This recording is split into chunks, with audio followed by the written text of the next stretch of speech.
Hello, thank you very much for the introduction. We can't see the. Okay, so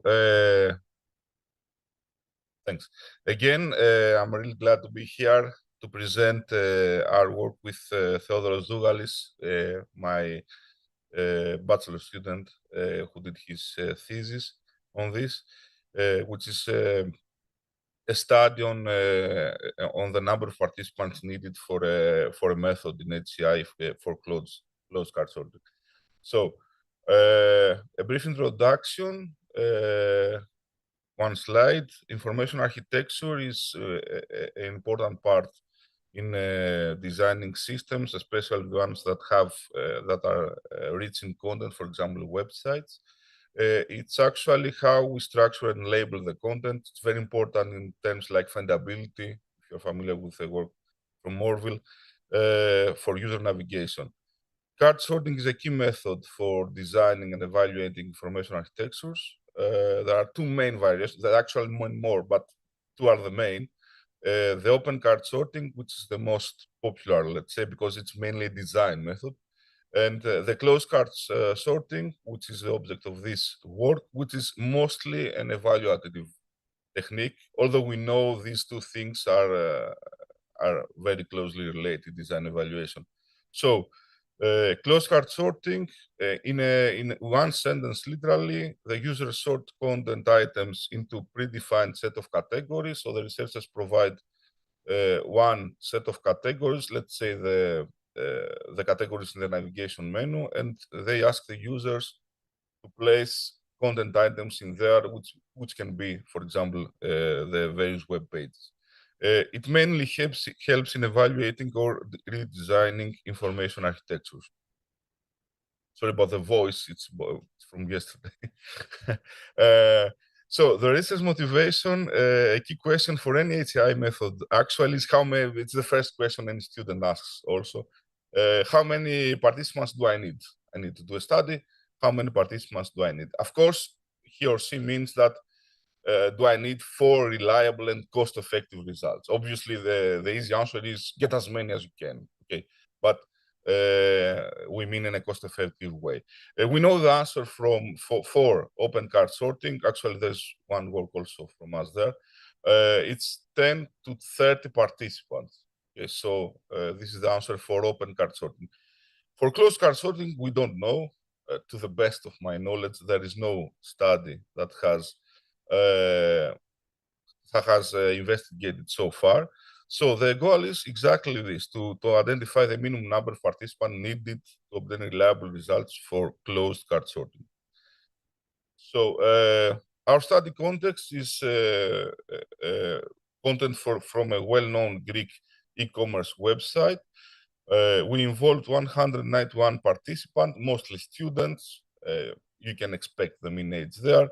It's heavily gender skewed due to our type of departments, computer science department. So we mostly have male participants. Categories and cards, it's we followed the literature to select some of the cards from the website. It was from the technology-oriented section. 7 categories, you can see some representative names there, and 45 cards. So it's actually an existing website we took some of its information architecture and we wanted to we didn't want to evaluate whether it's usable or not, but to see if we reach the same results with different number of participants. It was a remote and asynchronous online card sorting. Does this have pointer? Okay. It's a bit hard to hit. So we also used Google Forms to gather some demographics.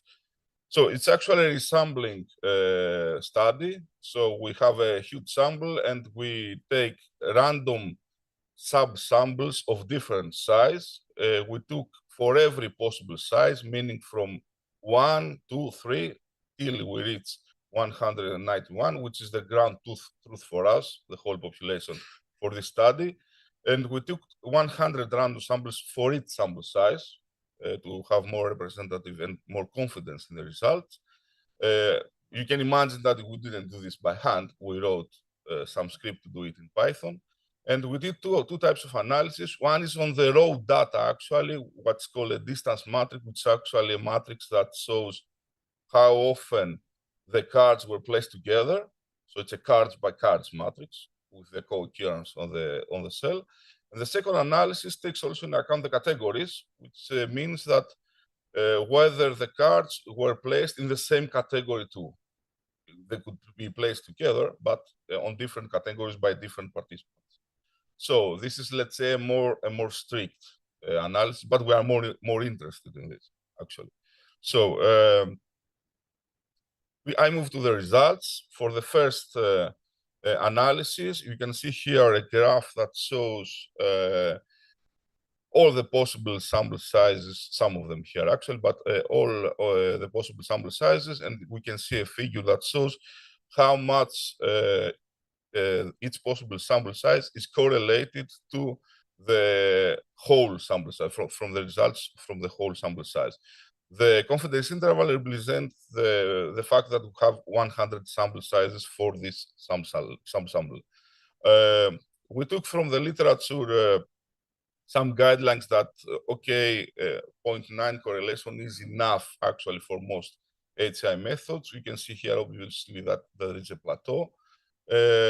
Between 10 and 50 users. We used a mantle-R correlation because it fits some assumptions for distance matrices. We didn't take only Spearman correlation. And here the suggestion based on the data is 7 users. 7 users. So you can see that there is here on the red window that about there you start to lose the gains for adding more persons. So somewhere between 7 and 10, let's say, users should be the answer for this analysis, at least. The second analysis, which again I say is more strict because it also takes into account whether they are placed in the same category. You can see here that it's lower. And again, following the same methodology, we took some other score, which is better for comparing clusterings, the SIM score. There's actually a Python toolkit for this. And here we can see that the number moves up a bit from 12 to 29, to 21, sorry. Okay, I already explained this, why it's here we can see both of them. We expected that the Mantel-R correlations will be higher, will be moved with a steeper curve. But we also need to take both into account. So our final suggestion, based on the fact that there's also in the literature that for each 5 users you add, this is a waste of resources if you only move up 0.0, 0.3.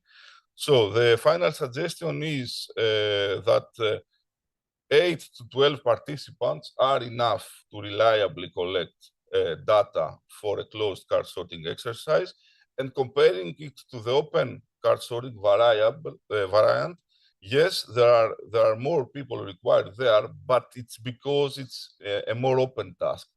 There, people create their names, they create their own categories, they label their categories. This is a more closed problem. So we expected that it would be lower, but we didn't know how low it would be.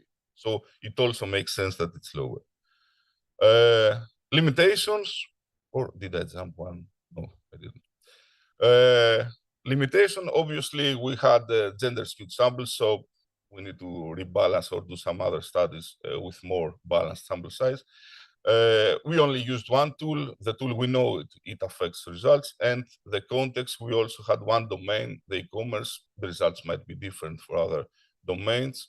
We also didn't look at qualitative data, although in closed card sorting, they are not that important, at least not that important as in open card sorting. And the future work, investigate the effect of gender, domain, and content complexity on sample size, and extend the research to other methods such as hybrid card sorting. Thank you very much.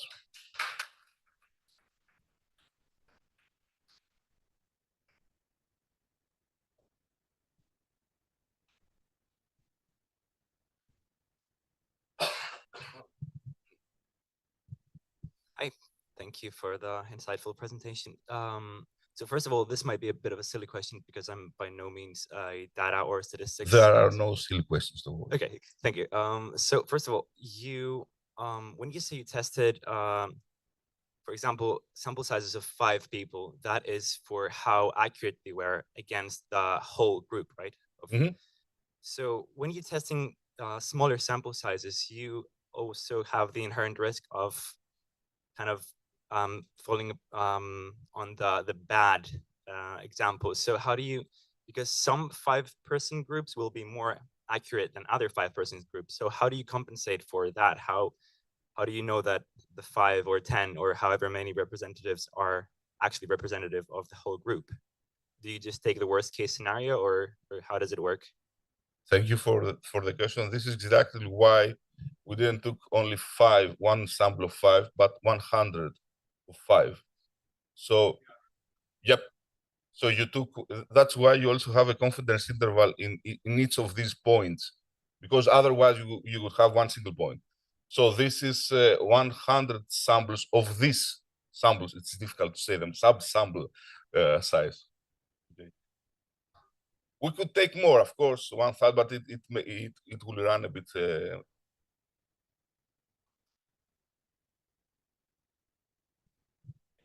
Thank you, Christos. I know you're an expert in this field, but I just wonder what is the new thing that we get from this, because we already had an average, roughly on this level. Is it the specific topic of this card sorting, the domain? Is it some? What is the new finding of this compared to what we already knew in this field about on this topic? And the second question is just, I'm curious. These days we use more and more AI for card sorting exercises, and they seem to be pretty good. Have you experimented with that, like get an aggregation of 5 to 10 models to solve the problem, and then similar to what we do with users, but using AI agents? So regarding the first question, we knew the answer to the open card sorting, which is on a similar domain. It's 15 to 20 users because it goes again on an e-commerce website. But we didn't know the answer at all for the closed card sorting. We could expect it would be lower, but we didn't know exactly how many. So this is the first study that does so. Regarding the second question, so it's how can we, if I got it right, how can we automate? So use artificial intelligence instead of users to create content. Okay. Actually, that's what was part of my PhD thesis, because back in time we didn't have LLM there, but we used latent semantic algorithms and stuff like that. Yeah, it's an interesting suggestion, but I always feel that we cannot rely only on those models. Of course, it's cheaper. We can use it more often. But from time to time, we should always involve the user. That's my stand. So thank you again.